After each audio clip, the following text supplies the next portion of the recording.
Hi, I'm Chris Phillips from Southern Heights Baptist Church, and first of all, I want to thank you all, parents and players, for participating with us in Upward this year. This is our 10th, well, we've been doing this for more than 10 years, and we are greatly encouraged that God has placed you in our midst to spend the season with us, and we're thankful for your kids and your grandkids that we can help them to learn about basketball. And we can also help them to know that God loves them and cares about them in a great and special and unique way. My topic today is about wisdom. And so the first thing I want to ask you, though, is how many of you are enjoying basketball? I trust that most of you are. You wouldn't be here.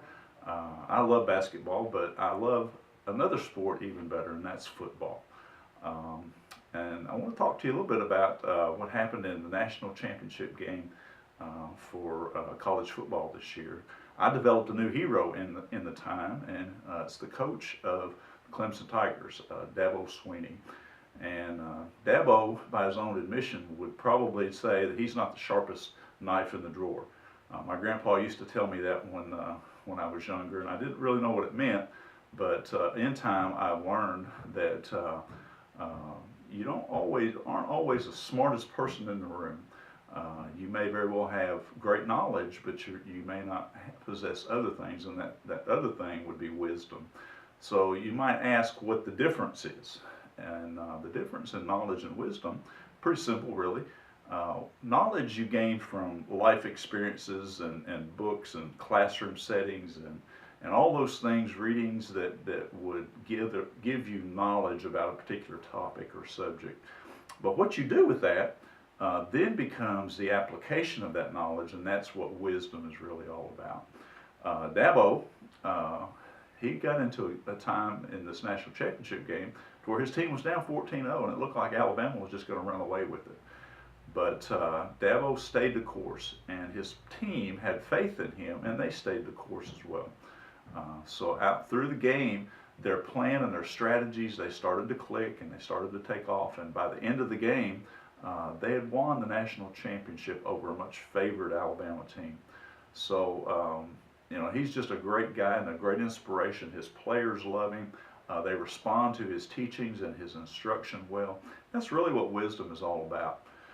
There's another guy in the Bible that you have probably heard about when we talk about wisdom. His name is King Solomon.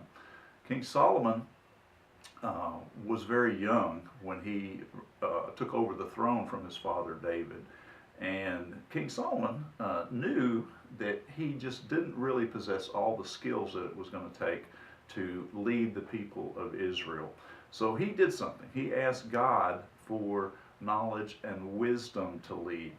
Now, God looked at him and said, I'm going to grant that, and I'm going to grant a whole lot more, because you didn't ask for riches and power and wealth and all that kind of stuff. You asked for something that was going to be beneficial in your life as you were given the task of leading the children of Israel. So he did, and you can read about that in 2 Chronicles or First Kings, and that story kind of unfolds. But Solomon, what we found out was God gave him not just a little bit of wisdom, he gave him great wisdom. And he was probably one of the smartest people that you would ever know. In our day, we would think about people like Albert Einstein in my day, and maybe in your day, somebody like Stephen Hawking, and people that possess great knowledge. And there's probably people in this community that in your classrooms and your homes and your community that possess great knowledge. But there's a difference in that and true wisdom, and that's being able to take what God's given you and then use it for His glory in a great and powerful way. So I pray that you trust in God for the wisdom that only He can provide, and that you'll do great things in His name. Thank you.